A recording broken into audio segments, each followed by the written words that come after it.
भगवान शिव हैं, वो राम जी के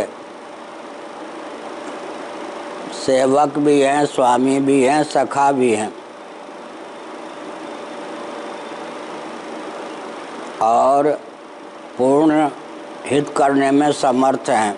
तुलसीदास जी के सब कुछ तो ऐसे शिव जी ही हैं। राम जी भगवान विष्णु के अवतार हैं ना। भगवान विष्णु में और शिव में, हरि और हर में क्या संबंध है उसको खींचा है तुलसीदास जी ने। रामेश्वरम की स्थापना की ना शिवलिंग की, किन्होंने? राम जी ने।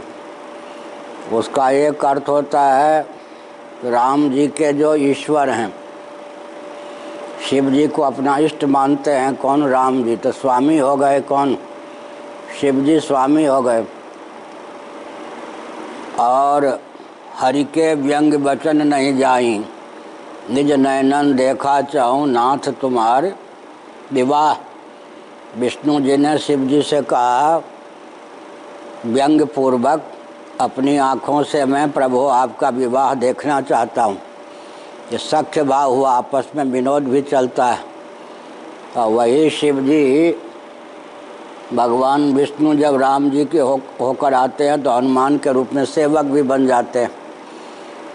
ऊपर का संबंध भी है, बीच का संबंध भी है, नीचे का संबंध भी है।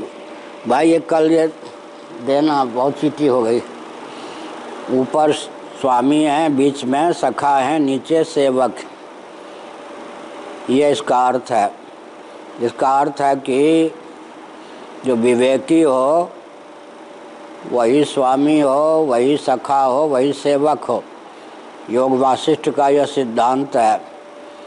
किसी को गिरना हो, पतन की ओर जाना हो, तो अविवेकी स्वामी जिसकी सेवा करता है वो अविवेकी हो, और हंसी मजाक करने वाले सखा लोग हों, और बीड़ी सिगरेट पीने वाले अरियल सरियल सेवक हों, तो जल्दी उसका क्या होगा? पतन होगा या नहीं? ऊपर, बीच में, नीचे अगर तीनों विवेकी हैं, स्वामी भी विवेकी है और सखा भी विवेकी है, नीचे कौन? सेवक भी विवेकी है, तो जीवत्व को अधिक समय नहीं पाल सकता।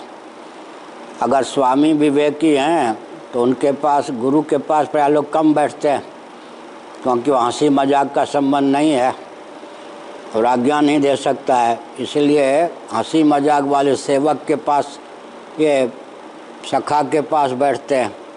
लेकिन बीड़ी सिगरेट आज मंगाने हो तो नौकर चाकर से मंगवा लेते हैं, तो पतन हो जाता है। इससे यह शिक्षा मिलती है कि स्वामी गुरु भी विवेकी होना चाहिए, सखा भी विवेकी होना चाहिए। भाई पहले तो तुम त्यागी तपस्वी थे, अब कहाँ जा रहे हो? सखा को अधिकार है ना टोकने का, कहने का।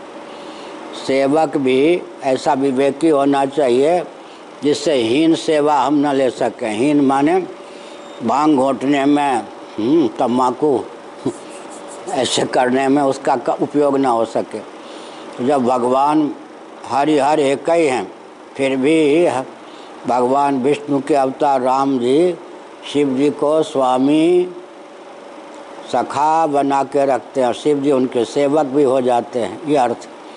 स्वामी भी विवेकी होना चाहिए, सखा भी विवेकी होना चाहिए, सेवक भी विवेकी होना चाहिए।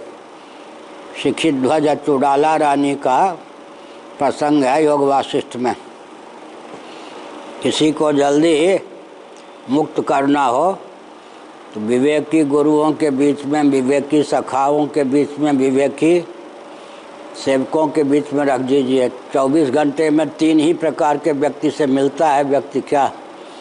ऊपर वाले से, बीच वाले से, नीच वाले से। तीनों विवेकी हों तो अज्ञान को, विवेक को, जीवत्व को अधिक समय तक पाल नहीं रख सकता। और तीनों ही अगर जुआरी हैं, गुरु भी बनाया जुआरी से, सखा लोग भी जुआरी हैं, सेवक भी जुआरी है, तो और नाश होगा या नहीं? इसलिए विवेकी होना चाहिए। स्वामी भी विवेकी हों और सखा भी विवेकी हों सेवक या शिष्य भी विवेकी हों तो परम कल्याण होता है। अभी